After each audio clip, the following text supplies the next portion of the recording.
Kumusta kayo dyan? Welcome back sa panibagong video. Dito sa video na to, share ko lang sa inyo kung ano yung ginagamit kong application sa pag-code ko sa Python gamit yung Android phone, itong device na to.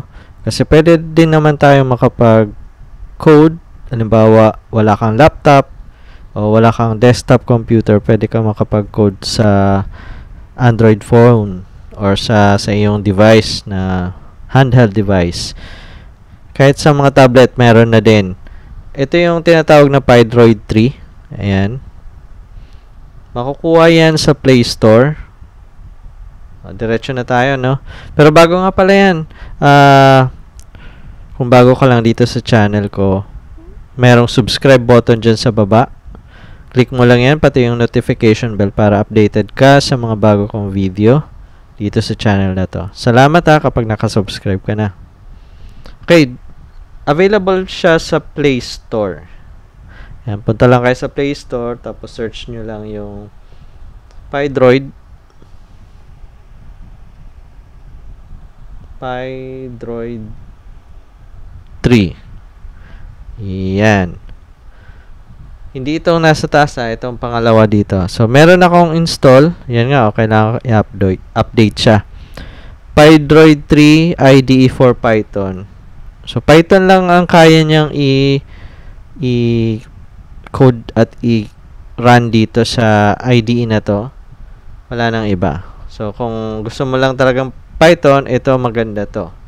Tingnan natin anong meron dyan sa Pydroid 3. Open na natin. So, meron siyang interface. Ito yung kung saan tayo pwede mag-type ng code. Kunyari, print. Yan. Yan, print. Then, pagraran yan, ito, pipindutin nyo lang to. Itong may arrow button. Ayan. Nag-print na siya. Then, balik na. Ganun lang, kadali. Pagraran ng Python code dito. Ano pa ba yung mga feature dito? Meron dito, ito. Go to assignments. Ito din, folder. Kung saan pwede ka mag-open ng new file. Yan. So, multiple tab ng file na yan. Mag-open ng existing. Mag-save ng file. Save as, close, and maghanap ng mga recent na files na inopen. So, parang notepad lang siya, pero dito sa loob ng Android device. Tingnan na naman natin to. Anong meron? So, meron ditong undo, redo, search, tapos go to line. Yan. Pag nag-go to line ka, kung mahabang-mahaba na yung code mo, pwede kang mag-go to line para hindi mahirap. Yung undo naman, 'di ba? Alam niyo naman paano ginagamit yung undo. Ano pa ba yung ibang feature? Okay, dito meron siyang premium account. Mas marami yung feature niyan. Yung premium account niya, may code analysis, code prediction, then yung mga premium libraries, then wala nang ads. Ang monthly niya ay 165 monthly, 795 lifetime. Okay na siya kung talagang lagi kang gumagamit nitong phone mo sa pagko-code. Pwede mo nang i-avail yung 795.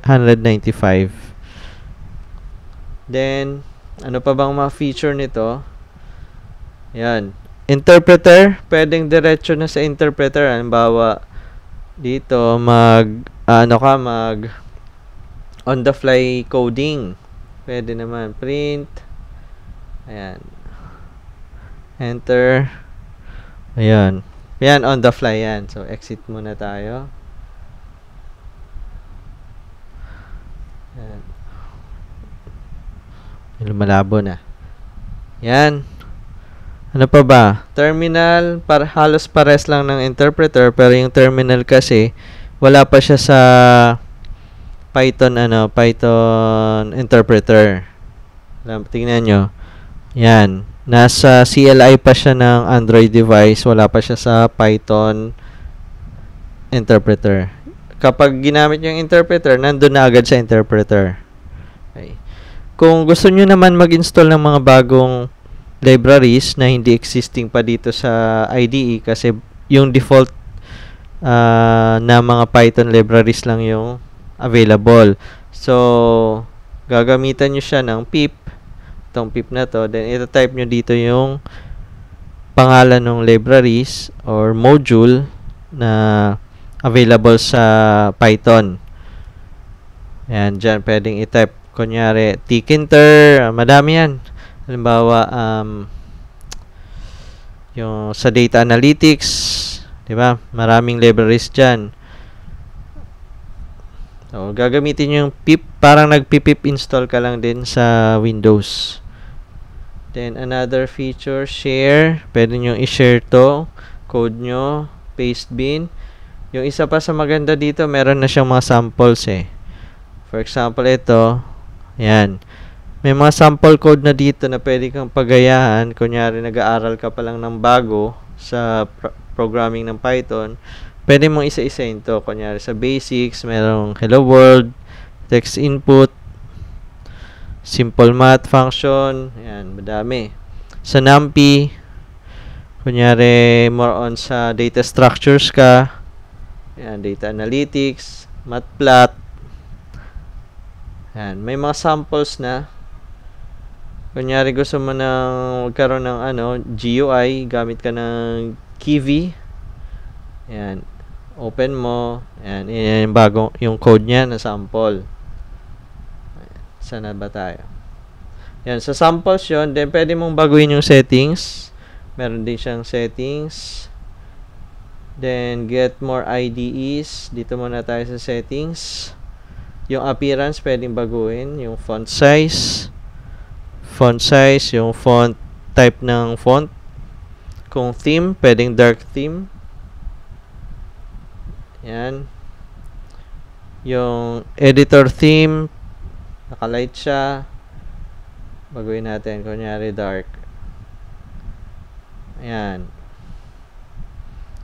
Meron din siyang system. Pwede mong baguhin yung pwede mong i-disable yung autocomplete. Yan, marami pa. Ano pa to? Double back to quit. Kung gusto mong enable na double tap ng quit. Double tap, then quit siya.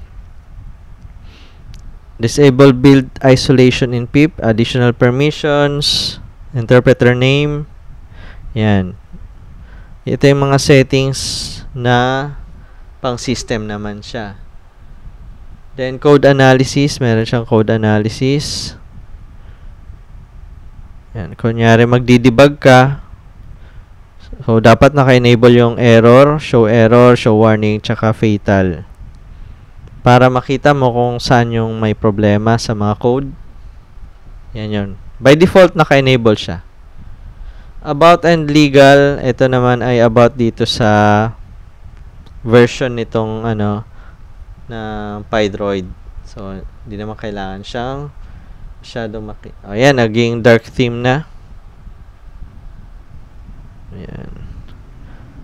Okay, privacy policy, terminal settings, pwede mong baguhin din. Ayan. Ito yung sa terminal kanina. Ayan. Balik tayo. So, ayan, yung privacy policy about naman yan dito sa sa application. So, ayan, ito yung ginagamit ko kapag kunyari wala ako sa harap ng desktop or sa computer ko. Tapos may gusto akong i-test na code or library. Tapos nasa travel, kunyari nasa travel ako o kaya nasa labas ako. Ito yung ginagamit ko. Itong application na to, Pydroid 3. Okay. Hopefully nakatulong tong video na to at kung gusto mo maging Python developer, nagsisimula ka pa lang at wala kang laptop, computer, ito nababagay sa'yo. Sa next video nga pala, paano gagamitan to ng keyboard. Yung mga una kong video kasi, gumamit ako ng USB, kinabit ko dito. Paano kung walang OTG o USB? Yan, next video yan gagawin ko. Palike naman ito kung nagustuhan nyo at subscribe ha, huwag kalimutan. Salamat!